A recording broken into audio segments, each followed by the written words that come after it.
Watch this. A whole vector database, the embedding model, the hosted service, the network, the monthly bill, collapsing into one file on your laptop. One file, 0 network hops. Nothing to rent. And by the end, I'll show you the exact line where you should still walk away from it and pay for Postgres. Open any developer forum this week and it's the same fight. Pinecone, Weaviate, pgvector or Chroma. Which vector database should I use for my AI app? Here's the uncomfortable answer. For a huge number of apps, you're arguing about the wrong database. The one quietly winning the AI race isn't you. It's 25 years old. It's already inside every phone and browser you own. And in the last 2 years, it learned to do vector search. So the real question isn't Pinecone versus pgvector. It's this. At what point do you actually need a separate database server at all? Let me show you where that line really is. The project is called sqlite-vec. It's a single C file with 0 dependencies from Alex Garcia, and it drops vector search straight into SQLite. Watch what setting up a vector store looks like. You create one virtual table and tell it your embeddings are, say, 768 numbers wide. That's it. You have a working vector store. You insert those embeddings right next to your normal columns, same table, same file. And to search, you write a select match against your query vector. Ask for the nearest neighbors. That's a full k-nearest neighbor search. The exact thing you were about to rent a platform for. And it's just SQL. No new query language, no SDK, no proprietary dialect. If you can write a select statement, you already know how to do retrieval. And because it's a real database, you can filter by user, by date, by tag, and rank by similarity in the same query. Now look at what that deletes. A normal retrieval setup calls an embedding model, ships your vectors to a hosted vector database over the network, waits, re-ranks, and hopes a good answer comes back. 4 or 5 moving parts just to find some similar text. Every box is a service you provision, a bill you keep paying, and one more thing that can page you at 3 in the morning.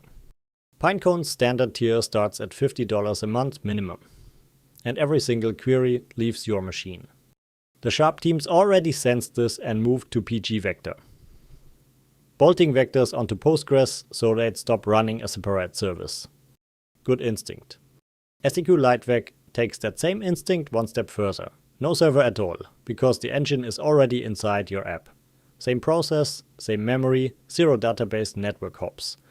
Compile it to WebAssembly and the whole search runs inside the browser tab. Nothing ever leaves the user's device. And this isn't a demo trick. SQLite-vec stores plain float vectors, compact bytes, or single bits. And if you quantize down to bit vectors with Hamming distance, retrieval gets roughly 25 times faster while keeping over 95% of the accuracy. Millions of vectors in a file small enough to sync over a phone connection. It ships bindings for Python, JavaScript, Go, Rust and Ruby. Every language you'd actually reach for. There's a sister extension that runs the embedding model itself inside SQLite, so raw text goes in and vectors come out, all in one process. It pairs with SQLite's built-in full text search for hybrid keyword plus vector search in a single query. Even Chroma, the vector database, quietly uses SQLite underneath for its metadata. The pattern is everywhere once you look. Quick word from today's sponsor, Hostinger. 4 ways to run AI agents on your own infrastructure. AI agents, connector, OpenClaw, and Hermes agent. Use code DIY_SMART_CODE for an extra 10% off at hostinger.com.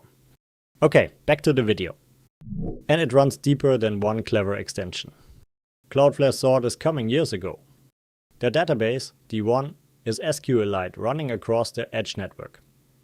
Generally available since April 2024. Letting you spin up many small databases, one per tenant, close to your users. Then AI agents broke the math completely. An agent doesn't want one giant shared database. It wants its own, private memory for every user, every session, every task. Thousands of tiny databases created in a millisecond and thrown away seconds later. The old question was, how big can one database get? The new question is, how many can you create and how fast? One company went all in on that, Turso. First they forked SQLite into libsql, a fork, because SQLite's own test suite is closed. Then they went further and started rewriting SQLite from scratch in Rust, fully in the open. And they went straight at its oldest limit. For 25 years, only one thing could write at a time. Their rewrite adds concurrent writes, up to 4 times faster in their own benchmark. Plus, change data capture, encryption, and native vector search. It's early and explicitly experimental. But the target isn't thousands of databases or millions. It's billions, roughly 1 per agent. This isn't a fringe idea either. Simon Willison's tools log every model call to SQLite right now, today. So am I telling you to delete Postgres? No. And here's the honest catch that most of these videos skip. SQLite-vec checks every vector one by one. Pure brute force. There's no approximate index yet. On a laptop, that's still tens of milliseconds across a million rows. But push into tens of millions of vectors with heavy filtering, and a dedicated engine with a real approximate nearest neighbor index will win. That's not SQLite losing, it's the workload changing. And a file is not automatically a production system. SQLite still allows exactly one writer at a time.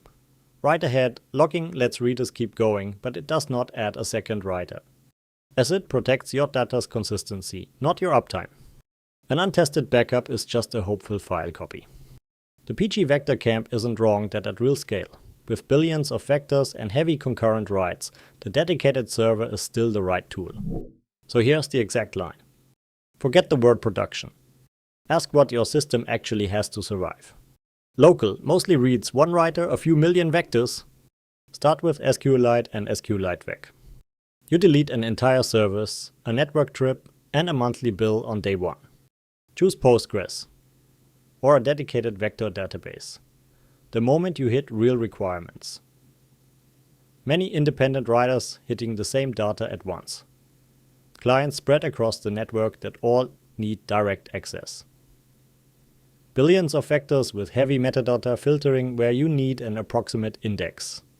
Or strict availability targets with automated failover. That's the moment a database server stops being overkill and starts doing its job. Not before. Migrate on evidence, sustained write contention, independent write nodes, recovery targets, not on Reflex. The revolution here isn't a shiny new database. It's the oldest, most boring one, quietly learning to think. And a simple rule that beats every default. Start with the smallest system your requirements allow and move only when the evidence pierces the envelope. If you want to go deeper on architecture calls like this, the DYNAMOUS community is where we work through them.